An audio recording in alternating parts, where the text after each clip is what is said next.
নমস্কার বন্ধুরা, welcome back to my channel Bengali special রান্না। আমি অনন্যা আজকে আবারও নিয়ে চলে এসেছি একটা খুব মজাদার রেসিপি, ক্রিসপি চিলি চিকেন। তো দেখো আমি কিভাবে রেসিপিটা বানাই। এখানে আমি চিকেনের ব্রেস্টের পার্টটা নিয়ে এরকম লম্বা লম্বা করে ছুরির সাহায্যে কেটে নিয়েছি। এবারে এর মধ্যে আমি দিয়ে দিয়েছি নুন, গোলমরিচ গুঁড়ো, একটা ডিম দিয়ে দেবো। চিকেনটাকে কিন্তু আমি এরকম সরু সরু করে কেটেছি। এই আইটেমটা এরমভাবে কিন্তু কাটলে বেশি ভালো লাগে দেখতে এবং খেতে। এবার এর মধ্যে অ্যাড করে দিয়েছি সয়া সস, দিয়ে ভালো করে আমি চিকেনটার সঙ্গে ম্যারিনেট করব। তো চিলি চিকেন তো আমরা বাড়িতে বানিয়েই খাই, সেম প্রসেস, কিন্তু একটু অন্যরকম হবে। সেটা তোমরা আস্তে আস্তে দেখতে পাবে। পুরো ভিডিওটা স্কিপ না করে তোমরা দেখতে থাকো আমি কিভাবে এই রেসিপিটা বানাই। এখানে কিন্তু আমার ম্যারিনেশনটা কমপ্লিট হয়ে গেছে। এরপর আমি অ্যাড করে দিচ্ছি কর্নফ্লোর। কর্নফ্লোরটা দেওয়ার পরে এর মধ্যে দেব এই 1 চামচ মতো ময়দা। আমার যেহেতু কোয়ান্টিটিটা কম এখানে চিকেনের, সেই জন্য আমি কর্নফ্লোর আর ময়দাটা কিন্তু বুঝে শুনেই দিয়েছি। পরিমাণটা এমনই দিয়েছি যাতে দ্বিতীয়বার আর দিতে না হয়। তো দেখো তোমরা দেখেই বুঝতে পারছো কত সুন্দরভাবে জিনিসটা ম্যারিনেট করা হয়ে গেছে। বেশি পরিমাণে কর্নফ্লোর বা ময়দা দিলে না চিকেনের পিসগুলোর মধ্যে চিকেন ভাবটা কম থাকে আর ময়দা কর্নফ্লোরের ভাবটা বেশি থাকে। তো সেই জন্য পরিমাণ বুঝে দিতে হবে। এবার একটা কড়াইয়ের মধ্যে আমি সাদা তেল অল্প পরিমাণে দিয়ে গরম করে নিয়েছি। নিয়ে এর মধ্যে অ্যাড করে দিচ্ছি আগে থেকে কেটে রাখা গাজর, তারপরে দিচ্ছি ক্যাপসিকাম। এই গাজর আর ক্যাপসিকামগুলোকে আমি ঠিক এরকম সরু সরু লম্বা লম্বা করেই কেটেছি, যেমন চিকেনটা কেটেছিলাম। তো দেখো হালকা করে আমি একটু নাড়াচাড়া করে নিচ্ছি। এগুলো কিন্তু খুব বেশি ভাজলে হবে না। এরপর আমি অ্যাড করে দেব বাঁধাকপি। বাঁধাকপিটাকেও কিন্তু আমি ঠিক এরকম লম্বা লম্বা করেই কেটেছি, তোমরা দেখে হয়তো বুঝতে পারছো।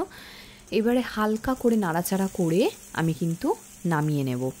এটাই কিন্তু একটা মজার জিনিস যে আমি কিন্তু এই ক্যাপসিকাম পেঁয়াজ ঠেয়াজ দিয়ে আমি চিলি চিকেনটা বানাবো না, এটা একটু অন্যরকমভাবে করার আমি চেষ্টা করেছি।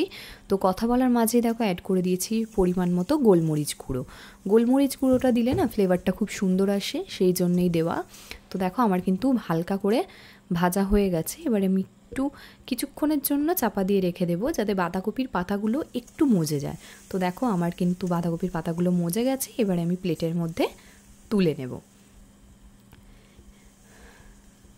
কি সুন্দর কালারফুল মানে সবজি লাগছে, দেখতেও ভালো লাগে।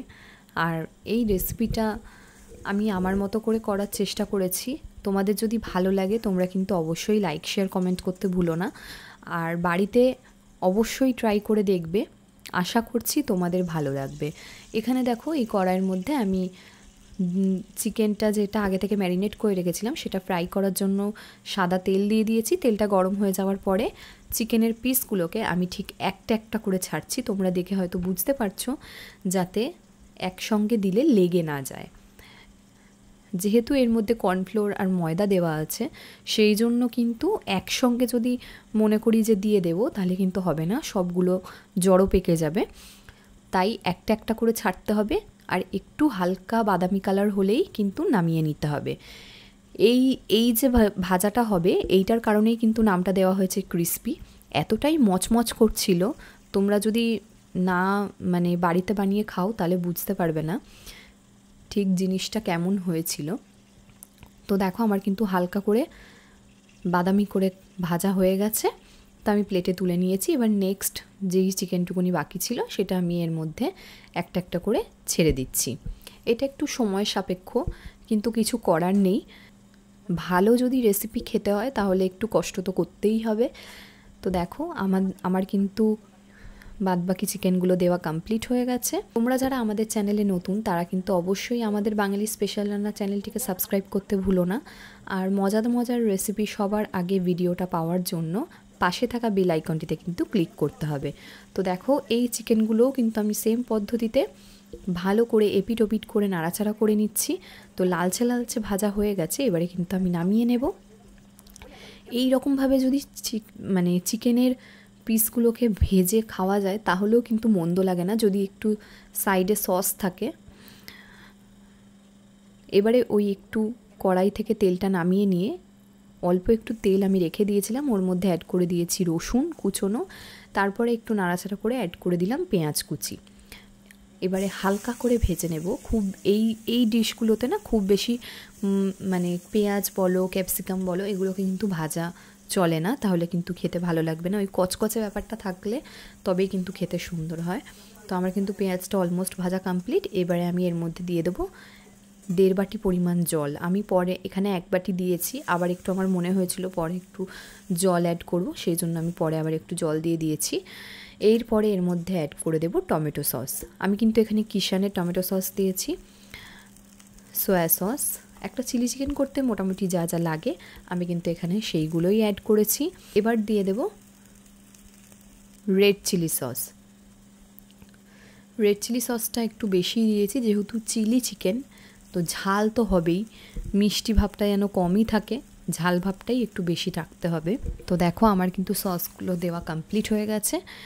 এবারে এর মধ্যে দিয়ে দেব কিছুটা পরিমাণে নুনটা দিয়ে আমি ভালো করে নাড়াচাড়া করব।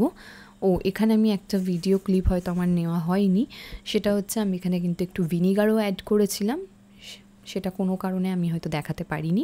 এবারে ঝোলটা আমি একটু শুকিয়ে আনার জন্য একটা বাটির মধ্যে 1 চামচ কর্নফ্লোর নিয়ে সেটা জল দিয়ে গুলিয়ে নিচ্ছি।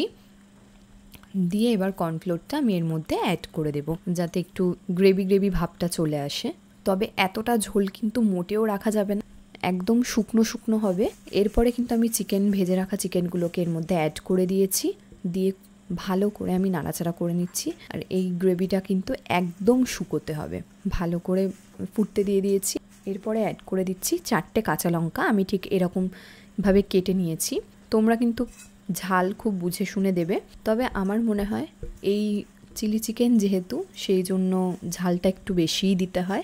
এবারে যে আমি আগে থেকে ভেজে রাখা মানে হালকা করে ভেজে রাখা যে ক্যাপসিকাম, গাজর, বাঁধাকপি এগুলো প্লেটের মধ্যে তুলে রেখেছিলাম, এর ওপর থেকে আমি চিকেনগুলোকে দিয়ে দেব। তো তোমরা দেখেই বুঝতে পারছো কতটা টেস্টি হবে খেতে। ভালো লাগলে লাইক শেয়ার কমেন্ট করতে ভুলো না। Tata, thank you.